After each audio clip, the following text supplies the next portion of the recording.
Dios les bendiga, mis amados hermanos y amigos. Bendiciones de lo alto. Le habla su hermano en Cristo, Wilmer Rodríguez. Una vez más por acá, por este su espacio Oasis de Bendición, donde las ricas y poderosas bendiciones de nuestro Dios se derraman por medio de su palabra. Amados hermanos, amigos, seguimos por acá en esta serie de devocionales en la carta de nuestro amado apóstol Juan, su segunda epístola, su segunda carta. Hemos pasado una serie de devocionales donde comenzamos con la salutación primeramente, donde el apóstol Juan, al llegar a estos versículos finales que vamos a ver ahora en este devocional, cierra una carta breve en extensión, como habíamos dicho, pero profundamente rica en su contenido doctrinal y espiritual. A lo largo de esta serie de devocionales hemos considerado cómo el apóstol establece un profundo y sólido mensaje centrado en la verdad, con esencia en la vida cristiana diaria. Es la esencia de la vida cristiana diaria. Andar en la verdad, militar en la verdad. Se ha visto que la verdad procede de Dios, se encarna en Jesucristo, produce nueva vida, define la identidad de la iglesia, se manifiesta en un caminar práctico diario y se preserva en amor y en obediencia. Habíamos comentado ese punto muy importante, la obediencia. El Señor le dijo al pueblo que él no le bastaba mucho sacrificio, sino que era mejor la obediencia, que valía más la obediencia que mucho sacrificio.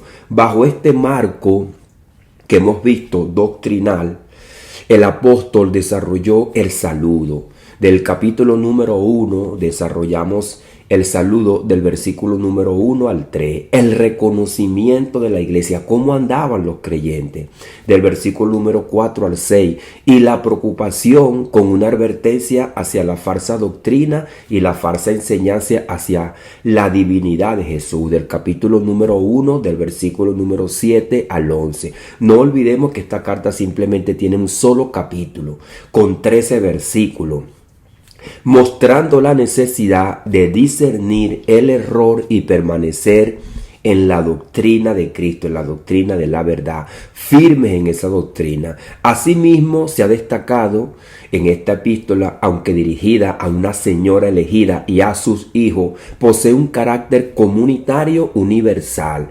evidenciando en el uso constante del plural, el pluralismo. Vosotros andéis, mirad por vosotros mismos. No es una instrucción aislada para ellos nada más, para un grupito, sino una exhortación al cuerpo de Cristo. Es por eso que esto termina evidenciando que es una carta universal para toda la iglesia. Muchos a veces vemos como hay cartas pastorales que son dirigidas solamente a un individuo, pero también con un carácter plural para que se lea a la congregación, que aquel líder, aparte de recibir ese mensaje, también lo dé a la congregación. También se consideró el carácter del apóstol Juan. ¿Recuerdan? Un carácter transformado por el evangelio. Aquel Juan que en otro tiempo manifestó un celo sin amor, porque nosotros vemos en Deuteronomio 32 que dice el Señor que llamaría un pueblo que no era pueblo para así manifestar su amor y su misericordia hacia los gentiles, para que se creara un celo en los judíos y también buscaran al Señor. Pero Juan tenía un celo sin amor. Esta transformación es evidencia de la obra de Dios en el creyente. Juan fue transformado. Ahora, en estos últimos versículos, en el énfasis se traslada a la comunión viva entre los creyentes. Un hombre que fue transformado, un hombre que fue cambiado en su mente y en su corazón, ahora desea ver a los hermanos, destacando que aunque la verdad puede ser comunicada por escrito, su expresión plena se experimenta es en la relación personal. Y dice así la Escritura, en el poderoso nombre de Jesús, nombre que es sobre todo nombre, el texto base.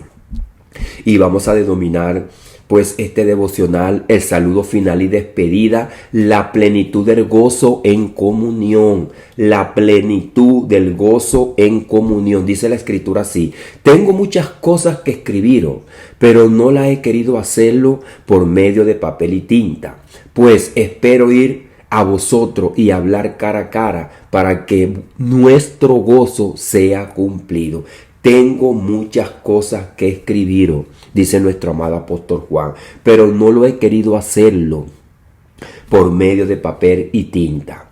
Dice nuestro amado apóstol Juan: los hijos de tu hermana, la elegida, te saludan. Amén. Cuando dicen los hijos de tu hermana, se está refiriendo a la iglesia donde él se congregaba, pertenecía, o al grupo conglomerado de hermanos que estaban con él, que compartieron esas ideas y sabían también que Juan le enviaba una carta. Padre, en el poderoso nombre de Jesús, Señor, mi Dios amado, hemos dado un pequeño recorrido, Señor, de pensamientos por todo lo que hemos visto en esta serie de devocionales, en esta segunda epístola de nuestro amado apóstol Juan. Te damos las gracias, Señor, porque tú llamaste a nuestro hermano Juan. No es simplemente una mera historia que estamos contando acá, es una realidad viva donde tú tomaste a tu discípulo y Juan pudo decir en su primera epístola lo que hemos palpado, lo que hemos visto, lo que hemos oído, lo que hemos sentido al Verbo. El Verbo se hizo carne y habitó entre nosotros y vimos su gloria, gloria como la unigénito Hijo del Padre, el unigénito Hijo del Padre, lleno de gracia y de verdad. Son palabras que la decimos no solamente para que nos paren los pelos de punta o sintamos mariposas en el corazón o en el estómago. Es para que nos llenemos de fe, de gozo, de alegría, de esperanza, de sabiduría y en un andar diario para obedecerte a ti y glorificar tu nombre, Señor. Ayúdanos, Señor, mi Dios amado. Porque no podemos hablar la verdad y andar en la mentira.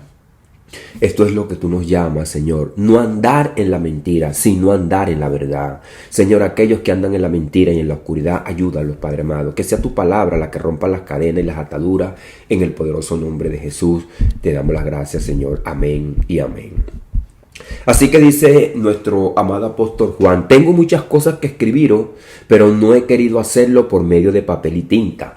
La limitación de lo escrito y el anhelo de la comunión personal, pues espero ir a vosotros a hablar cara a cara para que nuestro gozo sea cumplido. Dice: nuestro gozo sea cumplido. El apóstol reconoce que hay más contenido que podía transmitir, podía hablarle, pero decide no hacerlo por escrito. A nosotros nos hubiese encantado que Juan hubiese escrito más, no tuviésemos 13 versos, sino que todo lo que tenía que decirle a esa iglesia nos lo hubiese dicho en esta carta. Nosotros nos hubiese convenido, nos hubiésemos llenado más. ¿Qué más pensaba Juan acerca de esa iglesia? ¿Qué más tenía en su mente, en su corazón para hablarle? Siempre quizás quedará en nosotros, en cada generación que haya leído estas cartas, pues ese susurro en la mente y en el corazón, de esa curiosidad por saber y leer lo que Juan tenía en su corazón. Pero también nos deja a nosotros un profundo ejemplo de amor y coinonía. Esto no aplica a la suficiencia de la escritura nada más, sino que también señala una realidad complementaria. Nosotros tenemos la escritura y la escritura es suficiente para el espíritu, para nuestra alma. Lo llena todo en el interior, pero en el exterior, en nuestro cuerpo, en nuestro argot popular, en el calor humano, queremos darnos un abrazo. Queremos expresar todo lo que la palabra nos llena, nos pone plenamente dentro de nosotros, expresarlo con nuestros hermanos, vivirlo. La vida cristiana no se limita a la transmisión de una información, sino que se desarrolla en la comunión viva, en la esperanza. Porque de nada vale que tengamos mucha escritura, nos llenemos mucho de la palabra y quisiéramos vivir como unos lobos solitarios. No es así. No vamos a vivir por allá en las montañas, vamos a vivir cara a cara con nuestros hermanos. El deseo del apóstol es la cercanía, es el encuentro directo, la comunión personal cara a cara. Representa una relación auténtica, sin intermediario, donde la verdad no solo se enseña, sino que también se comparte en vida. La Escritura presenta una experiencia con un profundo significado. En Génesis capítulo número 32, verso 30, hablamos acerca del siervo Jacob, aquel hombre que salió de su hogar porque tuvo un problema con su hermano. Y luego, más adelante, su hermano vino a reclamarle porque él lo había engañado. Jacob engañó a Esaú y luego se vio una confrontación entre ellos dos. Y él acudió al Señor. Y cuando acudió al Señor, el Señor salió a su encuentro, al encuentro de Jacob. Vamos a ver lo que dice nuestro amado hermano Jacob en ese encuentro que tuvo con el Señor. Dice así la Escritura: y llamó Jacob el nombre de aquel lugar Peniel, porque dijo: vi a Dios cara a cara y fue librada mi alma. Esto es lo que pasa cuando la comunión con Dios verdaderamente se llega a esa plenitud. Este lenguaje refleja una cercanía, una revelación de transformación. Así también en el contexto de la iglesia, la comunión directa fortalece, edifica y afirma la fe. Juan experimentó esta comunión con nuestro Señor Jesucristo de una manera exponencial, a su expresión más alta, más poderosa, porque él pudo palpar, pudo escuchar, pudo contemplar. Fíjese, fue más allá de lo que experimentó Jacob, porque Jacob lo experimentó por unos momentos y Juan lo vivió por muchos años, viendo al Verbo, tocando al Verbo, escuchando al Verbo, y estuvo a lo último de los pies de la cruz viendo el derramamiento de la sangre de nuestro Señor Jesucristo. El apóstol expresa un deseo similar, el apóstol Pablo, cuando le dice a Timoteo en su primera epístola, capítulo número 3, verso 14, esto te escribo, aunque tengo la esperanza de ir pronto a verte, para que si tardo sepas cómo debes conducirte en la casa de Dios, que es la iglesia del Dios viviente, columna y baluarte de la verdad. Aquí se observa el mismo principio. Las instrucciones escritas son importantes, pero la presencia personal es insustituible. No podemos sustituirnos los unos a los otros por medio de las redes sociales nada más. Hay personas que quieren congregarse por medio de las redes sociales.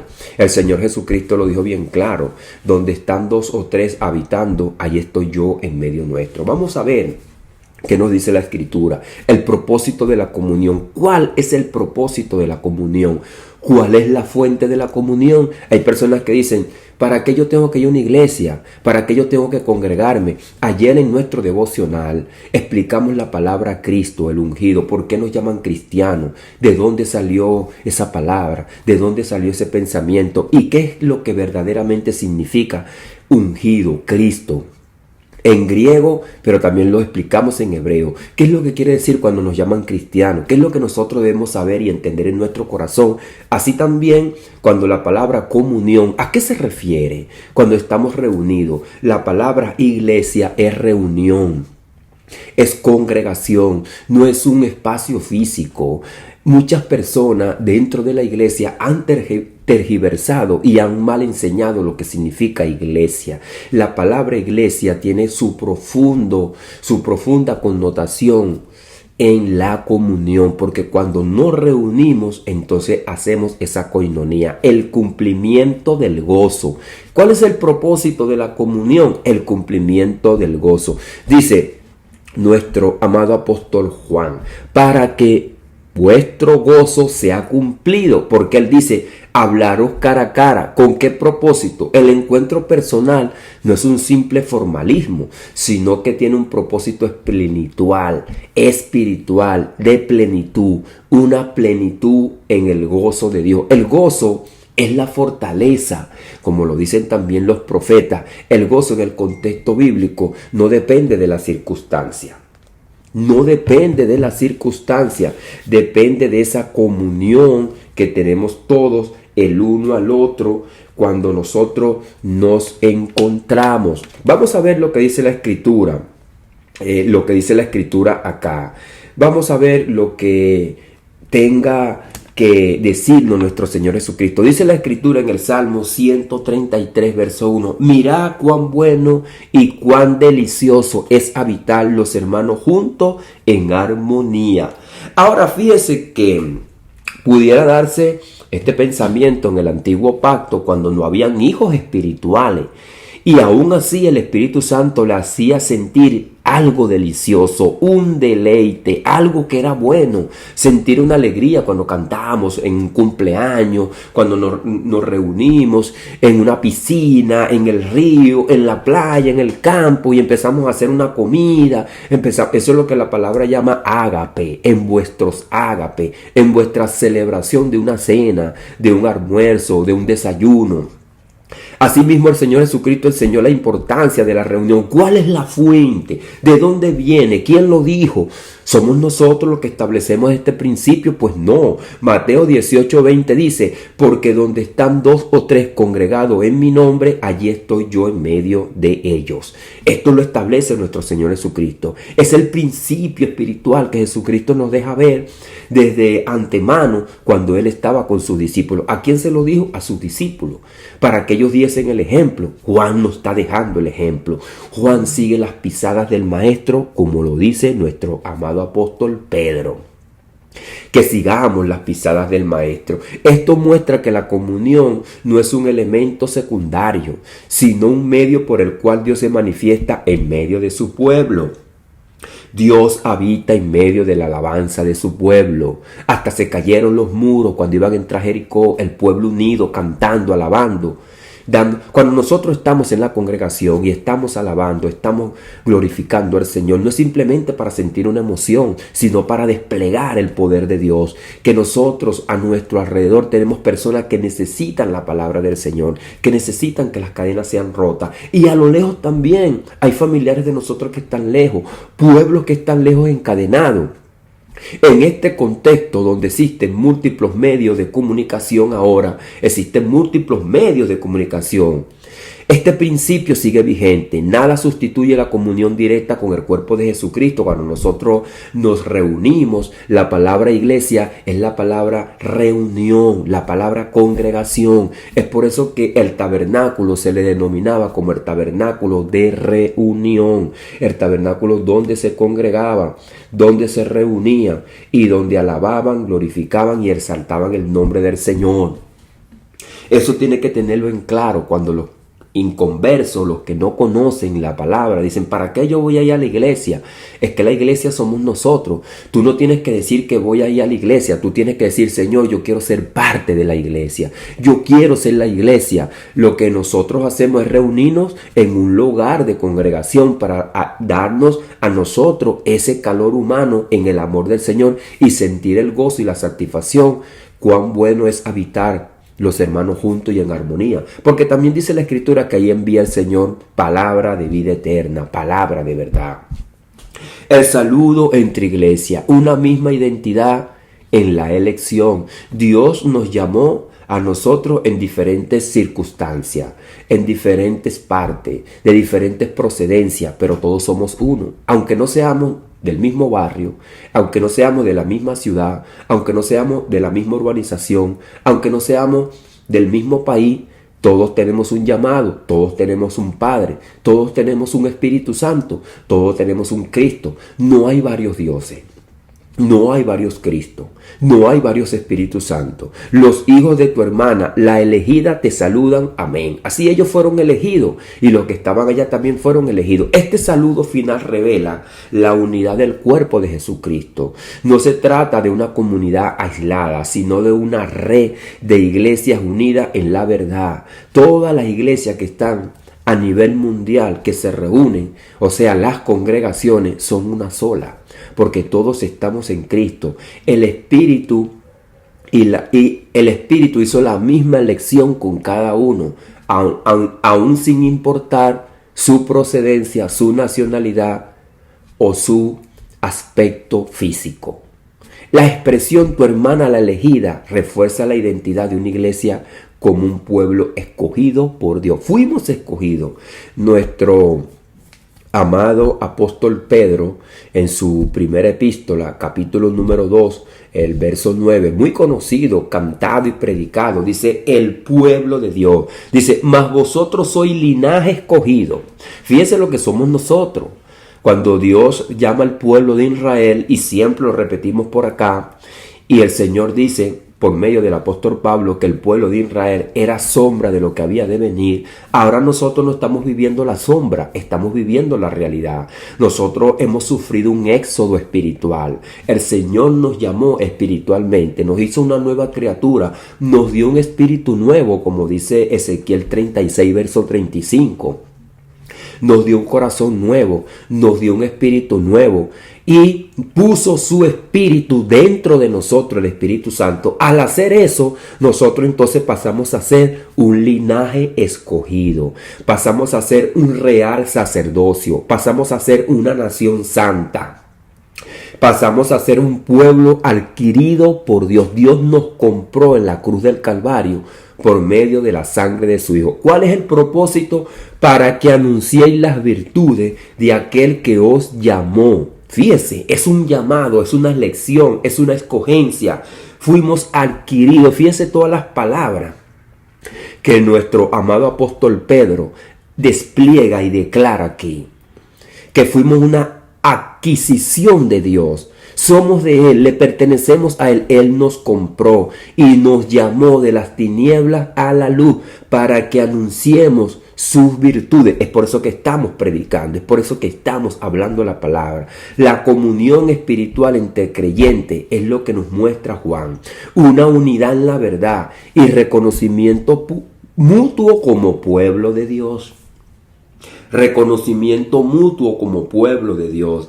Y ya no hay diferencia entre judíos y gentiles. Todos somos un solo pueblo.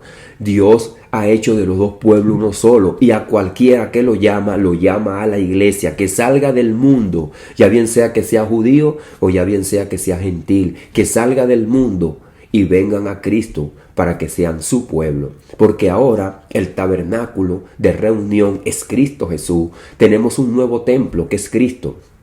Eso sí es una realidad. Nosotros todos nos estamos congregando a cada momento, a cada instante y permanentemente es en Cristo. Porque de Cristo no nos podemos salir. De ese tabernáculo ya no nos podemos escapar. Todos estamos en Cristo. Y el apóstol Pablo termina con, Juan termina con un amén. El amén final es una realidad, una declaración de certeza. Así es, así sea, así se permanezca aquí para siempre. Entonces la segunda epístola de Juan que habíamos dicho concluye con un énfasis en un resumen de toda su enseñanza. La verdad no solo se cree, se vive, no solo se enseña, se comparte, no solo se escribe, se experimenta en comunión. El apóstol muestra que, aunque la introducción doctrinal es esencial, la vida cristiana alcanza su plenitud en la relación entre los creyentes para sentir el gozo cara a cara. No es un detalle menor, es una expresión del diseño de Dios para su iglesia. ¿Quién la diseñó? ¿Quién lo trajo? ¿Qué dijo Cristo? ¿Quién lo envió? Cristo dijo: yo no he venido por mi propia cuenta. Mi Padre que me envió me dio palabra para comunicarles a ustedes. ¿Y cuál es la comunión que nosotros vemos acá? ¿Y cuál es el mensaje comunicado? Pues que nosotros debemos reunirnos los unos a los otros para sentir así el poder de Dios, el amor de Dios, el gozo de Dios. Asimismo, el saludo final entre iglesias recuerda que el pueblo de Dios no está dividido. Jesucristo lo dijo: una casa dividida, un reino dividido no permanece, sino que tiene que estar unido en la misma elección, en el mismo llamado, en la misma verdad y con el mismo amor. De este modo, la carta cierra como comenzó, centrada en la verdad y en el amor, llamando a la iglesia a permanecer firme y a discernir el error y a vivir en comunión. Así que el mensaje final queda establecido con claridad. La iglesia es un pueblo escogido, formado por la verdad, llamado a andar en amor y a preservar en la doctrina de Jesucristo, a preservar esa doctrina y a perseverar en esa doctrina, donde el gozo es cumplido en la presencia de Dios y en la unidad del pueblo del Señor. Amén. Usted dirá ya también en su hogar, donde usted esté, en su trabajo, donde tú estés, en su barrio, o ya bien sea que usted esté en su vehículo, en el transporte público, escuchando este mensaje, usted diga amén. Dios está con nosotros. Jesucristo es nuestro hermano mayor. Aparte de que nosotros estamos en Él todos los días, dice que está con nosotros. He aquí que yo estoy con vosotros todos los días hasta el fin del mundo. Así que nosotros todos los días nos congregamos. ¿Por qué? Porque todos los días estamos con Jesucristo. Es una congregación permanente porque Él no se aleja de nosotros. Aunque quizás nuestros hermanos algún día, en algún momento, en cualquier instancia, nosotros estemos solos en nuestro hogar, en nuestro trabajo, Jesús está con nosotros. La congregación no se diluye. No es por un ratico, no es porque cuando estamos con los hermanos, es siempre porque Jesucristo se muestra en el libro de Hebreos como nuestro hermano mayor, el que no nos va a dejar, el que nos va a guiar por la mano hasta que lleguemos al Padre, al cielo, y compartamos con Él, como dijo Juan, cara a cara. Esa es la esperanza. Padre, en el poderoso nombre de Jesús, Señor, te damos las gracias, mi Dios amado.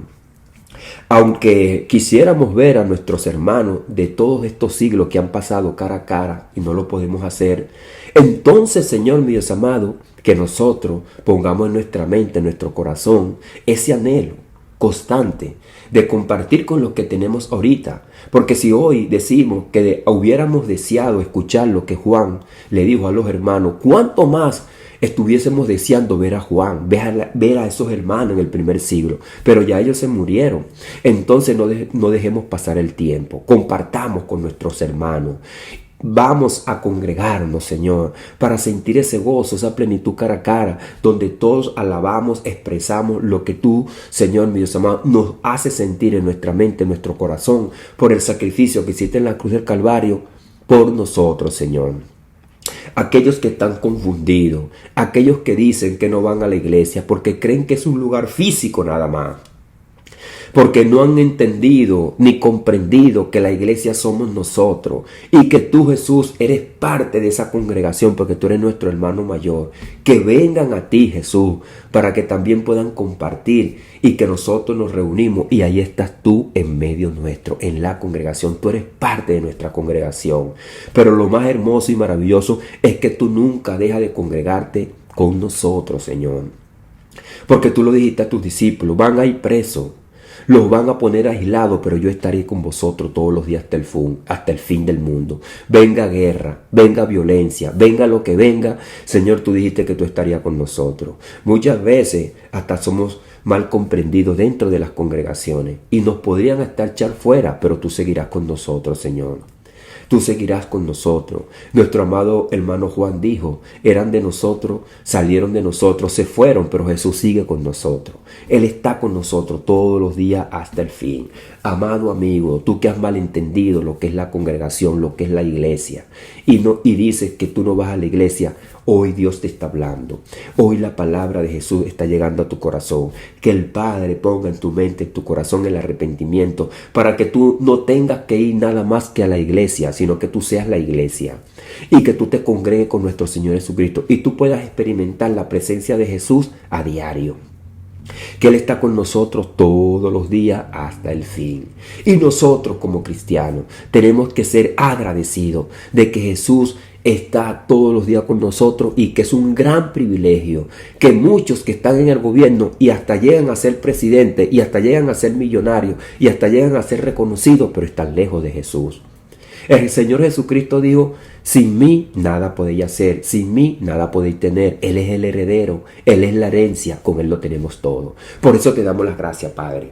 En el poderoso nombre de Jesús, amén y amén. Dios les bendiga, Dios les guarde, mis amados hermanos y amigos. Le habló su hermana en Cristo, Wilmer Rodríguez, una vez más por acá, por este su espacio Oasis de Bendición, donde las ricas y poderosas bendiciones de nuestro Dios se derraman por medio de su palabra. Y nos queríamos despedir con un pensamiento que muchas personas dicen que dentro de un frasco pequeño ahí está la buena aroma. Y dentro de esta pequeña epístola hemos sacado una preciosa y hermosa aroma espiritual para nuestras almas. No olvidando de decirle que estamos en el canal de YouTube como Oasis de Bendición, en el canal de TikTok como Oasis de Bendición y en el canal de Facebook como Wilmer Rodríguez, donde encontrará muchos devocionales, también muchos estudios y la serie nueva que estamos pasando, la obra del Espíritu Santo en el mundo. Dios les bendiga, Dios les guarde, mis amados hermanos. Bendiciones de lo alto.